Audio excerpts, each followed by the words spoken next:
Hi, I'm Julie Bowen. I'm 35 years old and work as a marketing executive. I've worked hard to build a career I'm proud of. I'm also a wife, married for 7 years to Adam, who isn't just my husband, but my biggest supporter.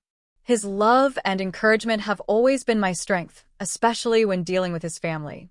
Let me tell you about the family I married into. There's Jennifer, my mother-in-law, who is sweet but obsessed with family traditions. Then there are Adam's cousins, Scott and Christine, who are genuinely kind and have always made me feel welcome. But there's also Lauren, Adam's sister. Well, let's just say she's not easy to deal with. Being around her has often tested my patience. That brings me to the morning of the family reunion. I was in our bedroom, adjusting a new dress in front of the mirror. My mind drifted back to a tough time in my life. Just a few months ago, I was lying in a hospital bed, scared and worn out, as a doctor told me I needed emergency surgery for endometriosis. I had silently dealt with this condition for years. It caused severe pain and even affected my ability to have children. The surgery was a big turning point. While it improved my health, it left scars, not just on my body, but also on my heart. I chose to keep it private because it was deeply personal and I didn't want to face pity or nosy questions from Adam's family. I especially dreaded Lauren's thoughtless comments about when Adam and I were going to have kids. I couldn't bear the idea of her turning my pain into gossip. Adam's voice pulled me back to the present. "Are you almost ready?" he called from downstairs. "On my way," I replied, taking a deep breath to steady myself. When I walked down, Adam greeted me with a warm smile and wrapped me in a hug. "You look beautiful, honey. How are you feeling about today?" he asked softly. I shrugged. As ready as I'll ever be to deal with Lauren. Adam hugged me tighter, his voice calm and steady. "Remember, I've got your back. No one needs to know about the surgery unless you're ready to share." He always knew just how to make me feel supported. The family reunion was an annual tradition held at a beautiful lake house that had been in the family for generations. It was meant to bring everyone closer, but over the years it had started to feel more like walking into a minefield. As we drove to the lake house, Adam and I joked about past reunions to ease the tension. "Remember last year when Lauren spilled red wine all over your white dress?" Adam asked with a grin. "Oh, I remember," I said, laughing despite myself. "She said it was an accident, but I'm not so sure I believe her." Adam shook his head. "Well, if she tries anything today, let me handle it." When we arrived, the lake house looked just as familiar as ever, with its weathered wooden beams and wraparound porch. The smell of grilled food and the sound of laughter filled the air. I stepped out of the car, adjusted my dress one last time, and took a deep breath. This wasn't just a family gathering for me, it was a test. A test of patience, strength, and the bond Adam and I shared. No matter what came our way, Lauren's remarks, nosy questions, or the silent struggles we carried, I knew we'd face it together. Holding on to that thought, I took Adam's hand and stepped forward, ready to tackle whatever this messy, beautiful, and sometimes challenging life had in store. As we got closer to the house, I turned to Adam with a sigh. "Do you remember how she told everyone about my job situation before I even got the chance?" I didn't even get the chance to explain it myself. The downsizing was hard enough without her turning it into a public spectacle. Adam let out a deep breath, gripping the steering wheel a little tighter. "Yeah, Lauren has a way of making everything harder than it needs to be," he said. "She really knows how to make me feel small," I muttered, my hand drifting to my abdomen, where my surgery scars were hidden. Adam reached over and squeezed my hand gently. "Not this year," he said firmly. When we arrived, Jennifer greeted us at the door with her usual cheerful energy. "Julie, sweetie, you look wonderful. Come on in, we've missed you." Her warmth made me smile as we stepped into the house, but the comfort didn't last long. Almost immediately, my eyes met Lauren's across the room. She stood on the far side, wearing a smirk that made my stomach twist. "Well, look who's here," she said, walking toward us with that confident air that always put me on edge. "Julie, dear, how have you been? Any news to share?" Her gaze flicked to my midsection, lingering just long enough to send a pointed message. My chest tightened and anxiety bubbled up. Before I could respond, Adam stepped in. "We're doing great, Lauren. How about you?" he said, wrapping his arm protectively around my waist. Lauren raised an eyebrow, unimpressed by Adam's attempt to deflect. "Oh, just peachy," she said with a sly grin. "Always curious to see what's new with you two. No little ones on the way yet." Before her comment could sting any deeper, her husband Ryan appeared, looking as awkward as ever. Standing just behind her, he said, "Hey guys, good to see you." His voice sounded overly eager. "Lauren, honey, why don't we go help your mom in the kitchen?" Lauren sighed, clearly annoyed, but allowed herself to be led away. As soon as they disappeared into the other room, I exhaled slowly, finally able to breathe again. "Thanks for that," I whispered to Adam. He kissed my forehead gently. "Always," he said. "Now, come on. Let's go say hi to Scott and Christine before Lauren finds something else to comment on." The sun shone brightly through the windows as we made our way into the living room, ready to face whatever the day would bring. I stepped out onto the back porch, letting the fresh air calm my nerves. The lake sparkled in the distance, and the sound of laughter filled the air. Family members were spread out across the lawn, some chatting near the grill, others playing horseshoes by the dock. I leaned on the porch railing, taking it all in, when I heard Scott's voice. "Hey, Julie, come join us," he called, waving from the basketball net he was setting up. I smiled and walked over, glad for the distraction. "You guys setting up for a game?" "Yep," Scott said, grinning as he handed me a basketball. "We need one more player. You in." For a moment, I let myself relax. This was what family reunions were supposed to feel like, fun, easy, and full of love. "Sure, just don't expect any Olympic-level moves from me," I said with a laugh as I joined the game. As I served the ball, I felt a glimmer of hope rise inside me. The challenges Lauren brought weren't going to disappear, but with Adam by my side and moments like this to ground me, I felt ready to face the day. The laughter and friendly teasing during the game were exactly what I needed. For a little while, I could forget the tension that lingered in the background. But it wasn't long before I noticed Lauren watching me. She sat at a table with a group of aunts, her sharp gaze following my every move. It felt like her eyes were cutting through the lighthearted mood, trying to remind me of the tension I wanted to ignore. I tried to shake off the unease and focus on the game, soaking in the joy of just being in the moment. After a while, Jennifer's cheerful voice called out, "All right, everyone. Time for the family photo." We all gathered near the lake, laughing and nudging each other as we found our spots. The lake's calm surface shimmered under the afternoon sun, creating a beautiful backdrop. It should have been the perfect moment to capture a happy memory. But as I stood there, I couldn't help but feel the undercurrent of tension still lingering, waiting for the next twist in the day.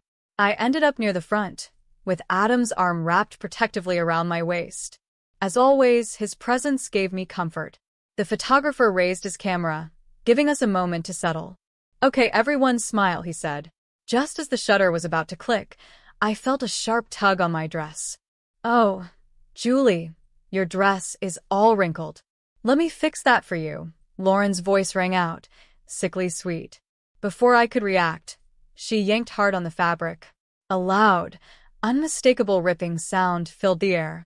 For a moment, everything froze. A cool rush of air hit my skin, and I looked down in horror. My dress had torn open, exposing the scars on my abdomen, scars from the surgery I had worked so hard to keep private. Gasps rippled through the group. I stood there, frozen in shock and humiliation, my mind spinning. I couldn't process what had just happened. "Oh my God," someone whispered, the words slicing through the silence. Adam was the first to move. He shrugged off his jacket and quickly draped it over me to cover my exposed skin. His voice was sharp and filled with fury as he turned to Lauren. "What the hell, Lauren?" Lauren let out a harsh laugh, her tone mocking. "Oops, I guess I don't know my own strength," she said with fake innocence. "Sorry about that, Julie." Her insincere apology stung almost as much as the humiliation. My cheeks burned, and tears stung my eyes. I couldn't look at anyone. Without a word, I turned and ran. The voices calling after me blurred into the background as I bolted into the house. My legs carried me upstairs to the nearest bedroom. Once inside, I slammed the door shut and locked it. Sliding down to the floor, I hugged my knees to my chest, sobbing uncontrollably. The humiliation, the pain, and all the effort I had put into keeping my struggles private came crashing down on me. Minutes passed before there was a soft knock on the door. "It's me, Adam," came his gentle voice. "Can I come in?" I hesitated, wiping at my tear-streaked face, then slowly unlocked the door. Adam slipped inside and immediately pulled me into his arms, holding me close as I broke down again. "I'm so sorry, babe," he whispered, his voice thick with emotion. "You didn't deserve that." "None of it." I clung to Adam, my face buried in his chest. "Why does she hate me so much?" I choked out. "Why would she do this?" Adam held me tighter, his voice steady and full of care. "I don't know, but this isn't your fault. She's the one being cruel, Julie, not you. You're the strongest person I know, and I won't let her hurt you like this again." For a while, we just sat there in silence, his arms around me like a shield against the world. Slowly, my tears began to stop, and I found comfort in his presence. "I don't want to go back out there," I admitted softly. "You don't have to," Adam said. "We can leave right now if you want, or we can stay and I'll take care of everything. Whatever you need, I'm here." His words steadied me, giving me a strength I didn't realize I still had. Taking a deep breath, I sat up and looked at him. "Let's stay," I said, surprising even myself. "I'm not going to let her ruin this for me, for us." Adam smiled, pride lighting up his face. "That's my girl." With his hand in mine, I felt a flicker of determination. Lauren may have tried to break me, but she didn't realize I wasn't standing alone. Together, Adam and I could face anything. Even her. "I can't believe she did that," I whispered, my voice shaky as I pressed my face against Adam's chest. "Everyone saw, Adam. They all know now." His arms tightened around me, and he gently stroked my hair. "It's okay," he murmured, his voice calm and soothing. "You have nothing to be ashamed of, Julie. Not a single thing." We stayed like that for what felt like forever, his quiet strength helping me pull myself back together. But then, muffled voices broke through the silence. "Lauren, how could you do such a thing?" Jennifer's voice was heavy with disappointment. "Oh, come on, Mom," Lauren snapped back, defensive and dismissive. "It was just a joke. How was I supposed to know she was hiding some big secret under there? Maybe if she wasn't so uptight all the time." I felt Adam stiffen beside me, his body tense with anger. His jaw clenched, and his hand gripped mine firmly. "I should go out there," he said, his voice low and filled with frustration. I grabbed his arm. "No, don't." "It'll only make things worse," I pleaded, my heart racing at the thought of creating an even bigger scene. Adam sighed and pulled me closer. "You're right, but we can't let her keep getting away with this." His words sparked something inside me, a strength I hadn't felt before. I pulled back slightly, meeting his eyes. "I'm done," I said, my voice steady despite the turmoil inside me. "I'm done letting her walk all over me. This ends now." This wasn't just about standing up to Lauren anymore. It was about reclaiming my dignity. No more hiding, no more shame. It was time to face this, scars and all. In the days after the reunion, I barely left the house. The humiliation replayed in my mind like a bad dream I couldn't escape. Every time I closed my eyes, I saw Lauren's smug smirk and heard the gasps from the crowd. Adam tried his best to comfort me, but even his love couldn't quiet the storm raging inside me. Finally, one afternoon, I picked up the phone and called my best friend, Mary. "I can't take it anymore," I said, my voice cracking as tears filled my eyes. "Oh, honey," Mary said, her voice full of concern. "I'm coming over right now." Within an hour, she was at my door. As soon as I let her in, I collapsed into her arms, letting out all the emotions I'd been holding inside. Once we settled on the couch, I told her everything, years of frustration about Lauren's bullying and manipulation. "She's always putting me down," I said, my voice trembling, making me feel small, like I don't belong. But this was a new low. Mary listened closely, her brow furrowed in thought. She let me vent until I had nothing left to say, her presence as comforting as a warm blanket. When I finally finished, she took my hands in hers and said firmly, "Julie, you can't let her keep doing this. It's time to stand up for yourself." I sighed. But how? She's so good at twisting things around, making herself look like the victim. It feels like fighting a losing battle. Mary's eyes lit up with determination. "Then we fight smart," she said, her tone resolute. "We gather evidence, build a case against her, and show everyone who she really is." Her words sparked an idea I hadn't thought of before. Maybe it was time to stop playing defense and start taking action. Over the next few weeks, Mary and I worked together. Every time Lauren sent a snarky text or made a passive-aggressive comment in the family group chat, we documented it. Every time she twisted the truth or tried to make me look bad, we took note of it. At first, it felt strange, like I was plotting revenge. But Mary reminded me that this wasn't about getting even. It was about holding Lauren accountable. "This isn't just for you, Julie," Mary said one evening as we went over the growing file of evidence. "This is for anyone else she's hurt or could hurt in the future. People like Lauren get away with things because no one ever stands up to them." Her words gave me courage. Slowly, I started feeling like I was taking back control, not just from Lauren, but from the fear and shame that had held me back for so long. By the time the next family gathering came around, I felt ready. I didn't know exactly what would happen, but I was sure of one thing. I wasn't going to let Lauren or anyone else define me anymore. On the day of the gathering, I walked into the room with my head held high. My scars, both physical and emotional, were still there, but they no longer felt like weaknesses. They were reminders of my strength, my resilience, and my ability to rise above the pain. When Lauren tried her usual tricks, making a snide remark about my outfit, I stayed calm. I called her out, using the evidence Mary and I had gathered to back me up. For the first time, she didn't have a clever comeback. For the first time, the attention wasn't on me, it was on her. And for the first time, I felt truly free. Later that evening, while Mary and I were brainstorming our next steps, my phone buzzed on the coffee table. A text appeared on the screen. It was from Ryan, Lauren's husband. I hesitated, unsure of what to think. After a moment, curiosity got the better of me, and I agreed to meet him at a local cafe. When I arrived, Ryan was already there, seated in a corner booth. He looked nervous, his fingers drumming on the table. As I approached, he glanced up, his expression filled with guilt and unease. "Julie," he began, his voice low, "I'm so sorry about what happened at the reunion. But there's more you need to know about Lauren." I leaned forward, my stomach twisting with anticipation.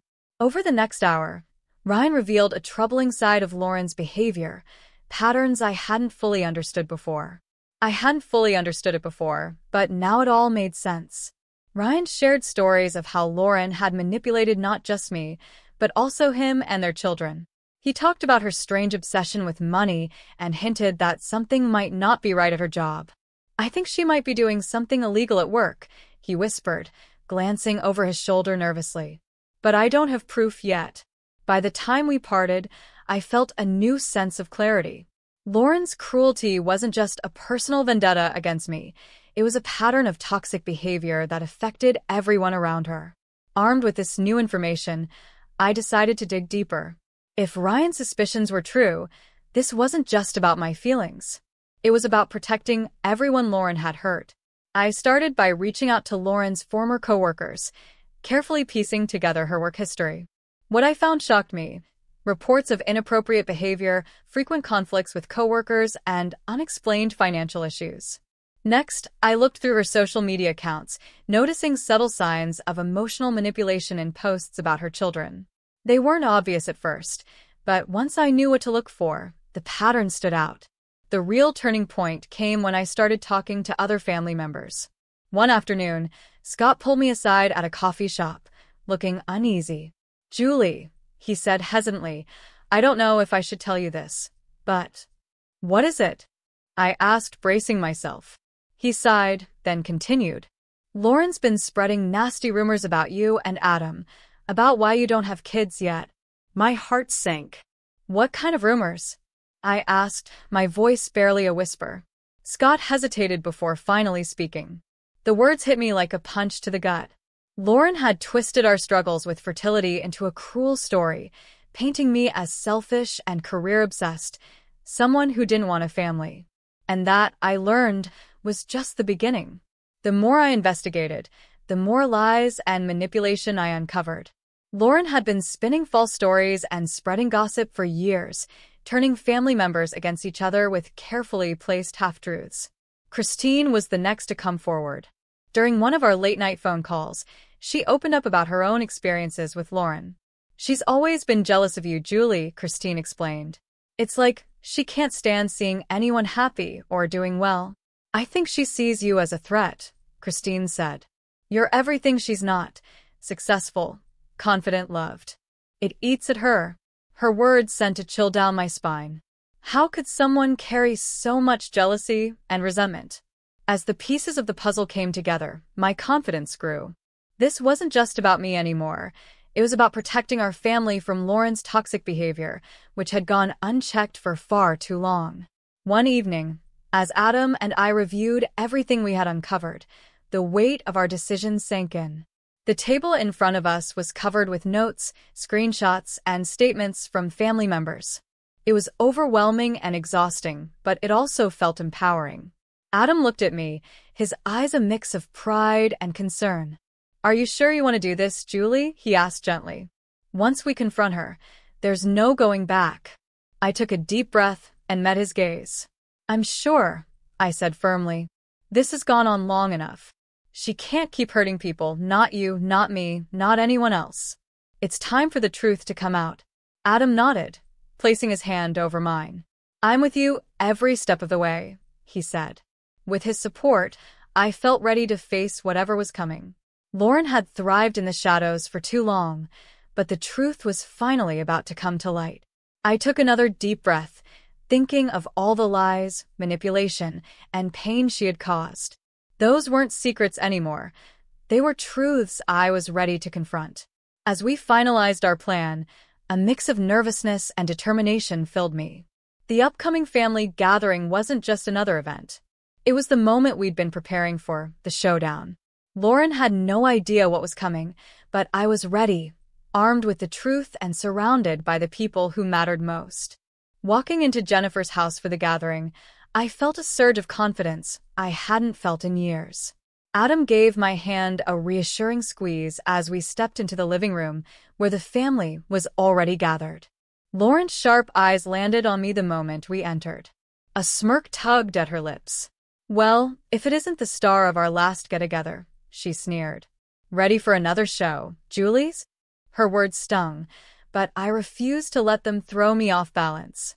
This time I was ready. I took a deep breath, steadying myself.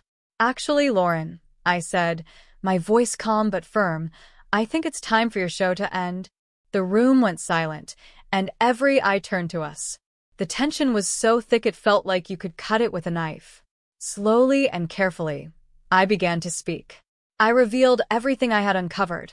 Her workplace fraud, the financial irregularities Ryan had hinted at, and the lies she had spread to turn family members against each other.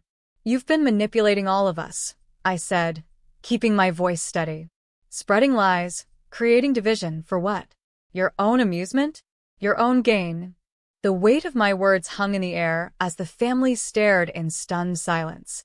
I could see the disbelief on their faces and the slow realization of how deeply Lauren had tangled everyone in her web of deceit.